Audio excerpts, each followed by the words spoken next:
നിയമസഭാ തെരഞ്ഞെടുപ്പിന് മുന്നോടിയായി പ്രധാനമന്ത്രി നരേന്ദ്രമോദി മാർച്ച് 1, 7, 11 തീയതികളിൽ തമിഴ്നാടിന്റെ വിവിധ ഭാഗങ്ങളിൽ സന്ദർശനം നടത്തും. മാർച്ച് 1 മധുരയിൽ റാലിയിൽ പങ്കെടുക്കാനെത്തുന്ന പ്രധാനമന്ത്രി വിവാദമായ തിരുപ്പരം കുണ്ട്രം മുരുകക്ഷേത്രത്തിൽ ദർശനം നടത്തും. മാർച്ച് 7 വെല്ലൂരിലും 11 തിരുച്ചിറപ്പള്ളിയിലും തിരഞ്ഞെടുപ്പ് പരിപാടികളിൽ പങ്കെടുക്കും. തിരുപ്പരം കുണ്ട്രം ക്ഷേത്രത്തിൽ കുന്നിൻ മുകളിൽ ദീപം തെളിയിക്കുന്നതുമായി ബന്ധപ്പെട്ട വിവാദത്തിൽ ആദ്യം മുതൽ BJP ഇടപെട്ടിരുന്നു. സംസ്ഥാനത്തെ DMK സർക്കാർ ന്യൂനപക്ഷ താൽപര്യാർത്ഥം കാർത്തിക ദീപം ഉത്സവ വേളയിൽ വിളക്ക് കൊളുത്തുന്നത് എതിർത്തതാണ് കാരണം. ഇതിനു മുന്നോടിയായി BJP പ്രവർത്തകരെയും ഭക്തരെയും അണിനിരത്തി വലിയ ആവേശത്തിനാണ് പാർട്ടി നേതൃത്വം തയ്യാറെടുക്കുന്നത്. വിമാനത്താവളത്തിന് സമീപമുള്ള മണ്ടേല നഗറിൽ നടക്കുന്ന NDAയുടെ ഈ വർഷത്തെ രണ്ടാമത്തെ വലിയ റാലിയെ പ്രധാനമന്ത്രി അഭിസംബോധന ചെയ്യും. 5 ലക്ഷത്തിലധികം ആളുകൾ ഈ റാലിയിൽ പങ്കെടുക്കുമെന്നാണ് BJP സംസ്ഥാന ജനറൽ സെക്രട്ടറി രാമ ശ്രീനിവാസൻ അറിയിച്ചത്. തിരുപ്പരം കുണ്ട്രം കുന്നിൻ മുകളിൽ കാർത്തിക ദീപം തെളിയിക്കുന്നതുമായി ബന്ധപ്പെട്ട തർക്കം നിലനിൽക്കുന്ന പശ്ചാത്തലത്തിലാണ് പ്രധാനമന്ത്രിയുടെ സന്ദർശനം ശ്രദ്ധേയമാകുന്നത്.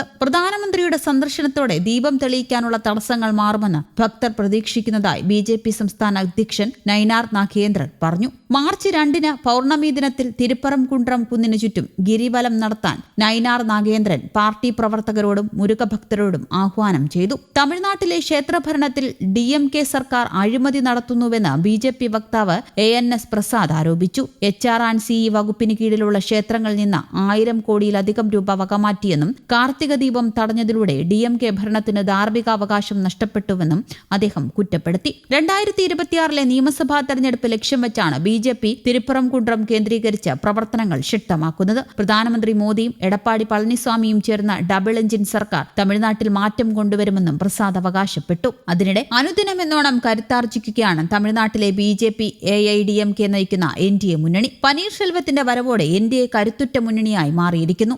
ഏതാനും ദിവസങ്ങൾക്ക് മുൻപ് AMAMKയുടെ നേതാവായ TTV ദിനകരനും ഇതോടെ എടപ്പാടി പളനിസ്വാമി നയിക്കുന്ന AIDMK, BJP, TTV ദിനകരൻ നയിക്കുന്ന AMAMK, അൻപുമണി രാമദാസ് നയിക്കുന്ന പാട്ടാളി മക്കൾ കച്ചി, വാസൻ നയിക്കുന്ന TMC, IJK എന്നിവ NDA മുന്നണിയുടെ ഭാഗമായി. ഈയിടെ പ്രധാനമന്ത്രി മോദി NDAയുടെ പ്രചരണാർത്ഥം ചെന്നൈക്കടുത്തുള്ള മധുരാന്തകത്ത് പൊതുയോഗത്തിന് എത്തിയിരുന്നു. തമിഴ്നാടിപ്പോൾ മാറ്റത്തിന് തയ്യാറെടുക്കുകയാണെന്നും DMKയുടെ തുടർഭരണത്തിൽ നിന്ന് മോചനം നേടാൻ തമിഴ്നാട് ആഗ്രഹിക്കുന്നുവെന്നുമുള്ള മോദിയുടെ ആഹ്വാനം NDA മുന്നണിയിലെ അംഗങ്ങൾക്ക് പുതിയ ഊർജ്ജം നൽകിയിരിക്കുകയാണ്. അന്നത്തെ പ്രസംഗത്തിൽ തമിഴ്നാട്ടിൽ NDA 230 സീറ്റുകൾ പിടിക്കുമെന്ന് AIDMK നേതാവും മുൻ മുഖ്യമന്ത്രിയുമായ പളനിസ്വാമി അവകാശപ്പെട്ടിരുന്നു. ആകെ 234 നിയമസഭാ സീറ്റുകളാണ് തമിഴ്നാട് നിയമസഭയിലുള്ളത്. തമിഴ്നാട്ടിൽ BJPക്ക് സ്വന്തമായി വലിയ തെരഞ്ഞെടുപ്പ് വിജയങ്ങൾ അവകാശപ്പെടാനില്ലാത്ത സാഹചര്യത്തിൽ ഈ കൂട്ടുകെട്ട് തിരിച്ചടിയായേക്കുമെന്ന് പലരും കരുതുന്നുണ്ട്. 2021 നിയമസഭാ തെരഞ്ഞെടുപ്പിൽ സഖ്യത്തിന്റെ ഭാഗമായി 191 സീറ്റുകളിൽ മത്സരിച്ച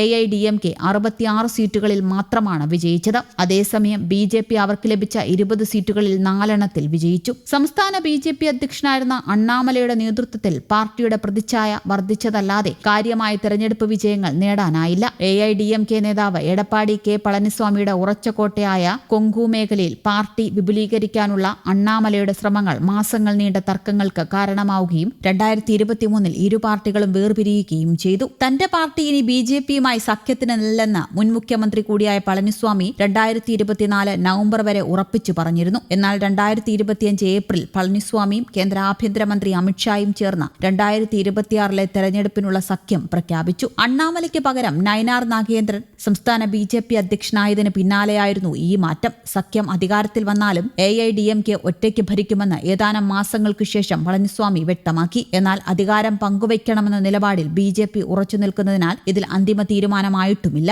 കഴിഞ്ഞയാഴ്ച പളനിസ്വാമി ഡൽഹിയിലെത്തിയപ്പോൾ DMK പരാജയപ്പെടുത്തി സഖ്യം അധികാരത്തിൽ വന്നാൽ 3 മന്ത്രിസ്ഥാനങ്ങൾ വേണമെന്ന് BJP അദ്ദേഹത്തെ അറിയിക്കുകയും ചെയ്തിരുന്നു. News desk Kerala Kaumudi.